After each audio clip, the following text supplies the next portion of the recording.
Hello everyone.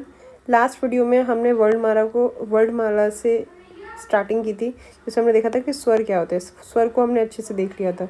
ठीक है, हमारे बचते हैं व्यंजन। व्यंजन में हम लोग एक ब्लैंक पेज लेते हैं।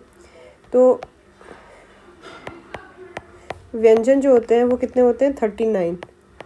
ठीक है, उनमें से हमने डिवीजन कैसे किया हुआ था। एक तो मूल व्यंजन थे। मूल व्यंजन कितने थे हमारे? 33।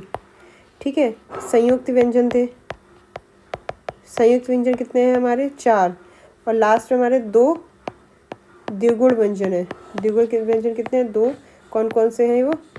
ड़ और ड़। ठीक है, लास्ट में लगाते हैं वर्णमाला के बिल्कुल लास्ट में। संयुक्त व्यंजन देखते हैं। संयुक्त व्यंजन है छतरी वाला छ, त्रिशूल वाला त्र, ज्ञानी वाला ज्ञ और अश्रु वाला शा। ठीक है, संयुक्त व्यंजन को संयुक्त व्यंजन क्यों बोलते हैं? क्योंकि ये 2 व्यंजनों के मेल से बनते हैं। ठीक है, इसलिए हम इनको क्या बोलते हैं? संयुक्त व्यंजन बोलते हैं। और नेक्स्ट क्वेश्चन की संयुक्त व्यंजन कितने होते हैं? वो होते हैं हमारे 4। अब कौन कौन सी ध्वनि व्यंजनों के मेल से बनते हैं? जो छतरी वाला छ है वो क प्लस श। ठीक है, ये हलंत इम्पॉर्टेंट है। ठीक है, त्र से त प्लस र। ज्ञा से ज्ञानी से हमारा बनता है, ये 2 शब्दों से बनता है, व्यंजनों के मेल से बनते हैं, जा और वा। ठीक है, और श्रा जो होता है अश्रु वाला, ये शा प्लस रा। ओके, अब बिल्कुल नहीं भूलना है, इसको याद रखिएगा। हमने द्विगुण देख लिए, अब हम आते हैं मूल व्यंजन पे। ठीक है, हमारे जो मूल व्यंजन है उसमें एक होता है स्पर्श व्यंजन। कौन सा होता है? स्पर्श व्यंजन। दूसरा होता है हमारा ऊष्म व्यंजन। कौन से होते हैं? ऊष्म व्यंजन। तीसरा होता है हमारा अंतस्थ्य व्यंजन। कौन सा होता है हमारे? अंतस्थ्य व्यंजन। ऊष्म व्यंजन ना बहुत ही ईजी है, बहुत इम्पोर्टेंट, जिसमें ना आप बोलते हैं ना तो एकदम ऊष्मा एनर्जी से निकलती है। ठीक है, ऐसे आप बोलोगे तो हवा से निकलेगी ना, हल्की हल्की गर्म हवा निकलती है। वो कितने हमारे? 4 है। श श श हा। ठीक है, शा शा शा हा, ये क्या है हमारे? ऊष्म व्यंजन। ठीक है, शा शा शा हा हमारे क्या है? ऊष्म व्यंजन, याद रखना। और अंतस्थ्य व्यंजन कैसे? इजी है ये भी, या रा ला वा। ठीक है, तो हमने ऊष्म व्यंजन भी देख लिया और अंतस्थ्य व्यंजन भी देख लिए। 4 ये हो गए, 4 ये हो गए, बचे कितने? 25। लेट्स सी 25 कौन से है। ओके, आगे आते हैं। तो देखो, सबसे पहले हम देखते हैं हमारे स्पर्श व्यंजन को। ठीक है, अब देखो स्पर्श व्यंजन को हम स्पर्श क्यों बोलते हैं? क्योंकि जीव का कोई ना कोई भाग स्पर्श होकर ये इनका जो उच्चारण होता है वो होता है। तो जैसे इसमें क्या होता है, हमारे जो पहले 1 2 3 4 एंड 5, ठीक है, ये जो वर्ड है ना, इसको हम बोलते हैं पंचमाक्षर। क्या होता है ये? पंचमाक्षर।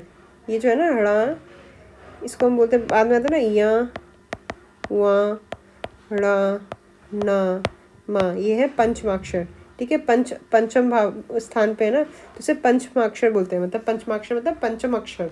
ओके, वर्णमाला का पंचम अक्षर हर वर्ग का। पहला जो है इसको बोलते हैं का वर्ग। ये जो है ना का ख ग घ ड़, ये है हमारा का वर्ग। कौन सा है? ये तो अक्षर बताना है। ये वर्ग जो है ना हमने कॉलम वाइज डिवाइड किए हुए हैं, जिसको 5th कॉलम को पंचमाक्षर बोलते हैं, जो कि 5 है, या वा ड़ न म। अब हम वर्ग देख लेते हैं स्पर्श व्यंजन के। सबसे पहला जो स्पर्श व्यंजन के वो है का वर्ग। ठीक है, हम क्या बोलते हैं? का वर्ग। दूसरा है हमारा चा वर्ग। तीसरा है हमारा ट वर्ग। चौथा है हमारा त वर्ग। और 5वां है हमारा पा वर्ग। अच्छे से याद रखना। ठीक है, का वर्ग में कितने आते हैं? 5। हर वर्ग में 5 आ रहे हैं। ठीक है, स्पर्श व्यंजन 5 × 5 है, देख रहे हो आप? 5 रोज × 5 कॉलम्स।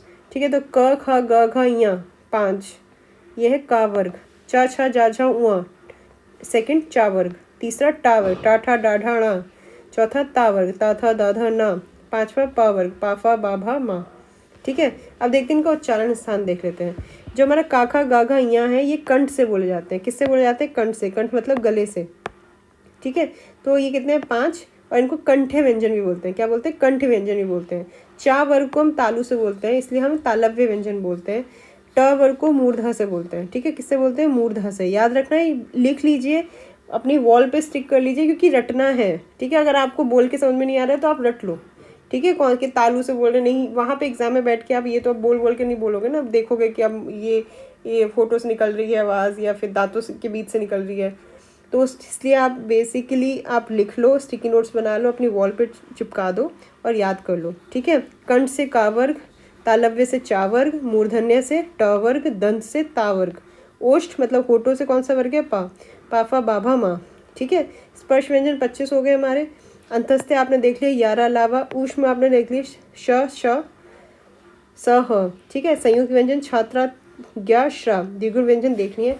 एक चीज़ जो लास्ट में जो बतानी है वो ये है कि ऊष्म व्यंजन की भी जो 4 जो ये वर्ड है ना, इसमें भी आपको उच्चारण के स्थान से पता होना चाहिए कि कौन सा वर्ण कौन से उच्चारण से, कौन से भाग से, जीव के कौन से भाग से बोला जा रहा है। जैसे कि श जो है ना, इसको हम बोलते हैं तालुषा। क्या बोलते हैं हम इसको, तालुषा। ठीक है, स जो होता है इसको हम बोलते हैं दंत सा। क्या बोलते हैं, दंत सा। शा जो है ना, इसको हम बोलते हैं मूर्धन्य शा। क्या बोलते हैं, मूर्धन्य शा। ठीक है, और जो हमारा हा है ना, ये हमारा कंठ से बोला जाता है, इसको याद रखना। हा जो है वो हमारा कंठ से बोला जाता है। शा क्या था, मूर्धन्य। ठीक है, तो यहाँ से हमारा व्यंजन खत्म होता है। एक लास्ट रिविजन देख लेते हैं। सबसे पहले स्वर देखे थे, स्वर हमारे 11 हैं। उसके बाद हमने व्यंजन देखे थे, व्यंजन हमारे 39 हैं। ठीक है, और हमने 2 अयोगवा देख लिए थे। अयोगवा यहाँ पे मैंने लिखा नहीं है, वो क्या थे, अंग। हाँ ठीक है, 2 अयोगवा ये लिखे हुए हैं। ठीक है, अनुनासिक क्या था, अनुनासिक चंद्र बिंदु थी, तो ये हमने देख लिया था। उसके बाद हमने इस व्यंजन को देखा, का वर्ग, चा वर्ग, टा वर्ग, ता वर्ग, पा वर्ग। ठीक है, इनके उच्चारण स्थान देख लिए। पंचमाक्षर कौन सा वर्ण है ये देख लिया हमने। ठीक है, उसके बाद 11 लावा, अंतस्थ व्यंजन, ऊष्म व्यंजन शा शा शाहा, संयुक्त व्यंजन छात्रा ज्ञाश्रा, द्विगुण व्यंजन लास्ट में ड़ और ला। ठीक है, श ऊष्म व्यंजन के भी तालु शाह कौन सा है, दंत शाह कौन सा है, मूर्धन्य शाह कौन सा है, ये भी हमें पता होना चाहिए, वो हमने कवर कर लिया। ठीक है, तो आई बिलीव मेजरली बेसिक्स हमारे कवर हो गए हैं। बाकी हम जब क्वेश्चंस लगाएंगे ना तो उसमें क्लियर हो जाएगा। नेक्स्ट वीडियो से हम